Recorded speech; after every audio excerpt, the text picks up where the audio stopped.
peuple congolais, au nom de la résistance patriotique et des combattants résistants congolais patriotes, moi, Kroko Alouozi, je viens parler au nom de la résistance congolaise, m'insurger contre le discours de l'État de la nation adressé par M.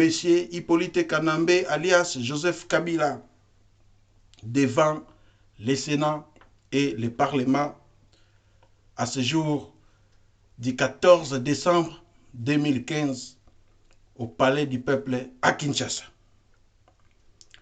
Nous combattons, nous dénonçons et nous ignorons carrément les discours et les propos tenus par M. Hippolyte Kanambe alias Joseph Kabila au Palais du Peuple à ce jour.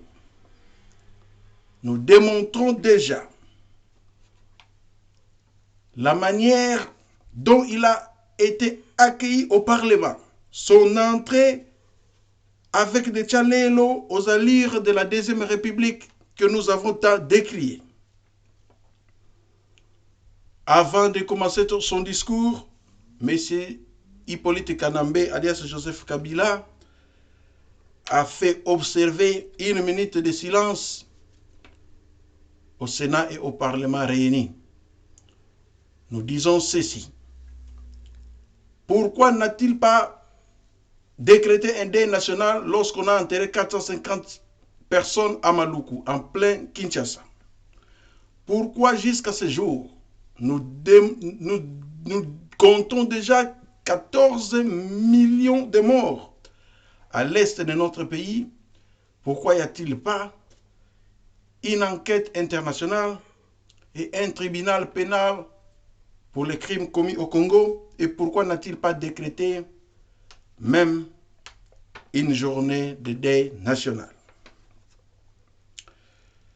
Il a en outre parlé de la catastrophe naturelle due aux pluies diluviennes qui se sont abattues dans la capitale Kinshasa, faisant au moins 31 morts. À qui la faute? Dans un pays civilisé, on aurait assisté aux démissions en cascade des ministres de l'Habitat, de l'Environnement et même du gouverneur de la ville de Kinshasa. Mais dans la République bananière démocratique du Congo, c'est quelques petits sacs de foufou qu'ils vont distribuer aux victimes en guise de récompense. Monsieur Hippolyte Kanambe, alias Joseph Kabila, a parlé de l'armée. Nous, de la diaspora congolaise, les combattants résistants, patriotes, nous dénonçons avec la dernière énergie l'insécurité qui règne à l'est de notre pays, le sous-équipement de notre armée, mal payé, mal nourri, mal vêtu et insoumis. Cette armée qui fait de la population sa vache à lait. Dans un état de droit que nous allons bâtir après le départ des Rwandais, nous allons juger tous les criminels qui ont affamé nos forces armées congolaises. Au chapitre de l'économie, M. Hippolyte Kanambe, alias Joseph Kabila, n'a pas eu même honte de parler de la croissance ainsi que de la stabilité macroéconomique. Dans un pays où des familles vivent au moins de moins de $1 par jour, on parle de la croissance. De quelle croissance fait-on allusion? De la croissance financière de sa poche et de sa famille ou de la croissance du peuple congolais? L'émergence de l'économie, pour nous les combattants, c'est une folie en République démocratique du Congo. Il a fait éloge des infrastructures routières délabrées, où les Chinois de Guangzhou ont bâti quelques petites routes asphaltées en échange de contrats lyonnais ainsi que de plusieurs milliards de dollars au détriment du peuple congolais. Chapitre de l'éducation, je serai bref. Il a parlé de la construction d'au moins 1000 écoles. Et là, c'est encore une folie pour endormir le peuple congolais. Au lieu de parler du respect de la Constitution, car nous disons pas de troisième mandat pour M. Kabila, pas de glissement, pas de dialogue et pas d'occupation et pas de la balkanisation de notre pays. Je vous parle en tant que le représentant de tous les Né-Congo dans la diaspora. Moi, Kroko Aluosi, j'invite le peuple congolais à respecter la Constitution. L'article 64 nous pousse à nous opposer à tout individu ou groupe d'individus qui prend le pouvoir par la force et qui l'exerce en violation des droits du peuple congolais. Au chapitre du dialogue, nous avons longtemps condamné, boudé tous ceux qui voulaient participer à ce dialogue national, car M. Joseph Kabila Hippolyte Kanambe n'a jamais respecté les accords, en commençant par les accords de Kampala, de Sun City, de Lusaka, concertation nationale.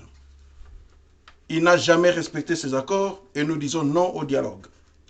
Et vous avez vu son arrogance en parlant de combattants ainsi que de certains opposants qui ont refusé de participer à son fameux dialogue.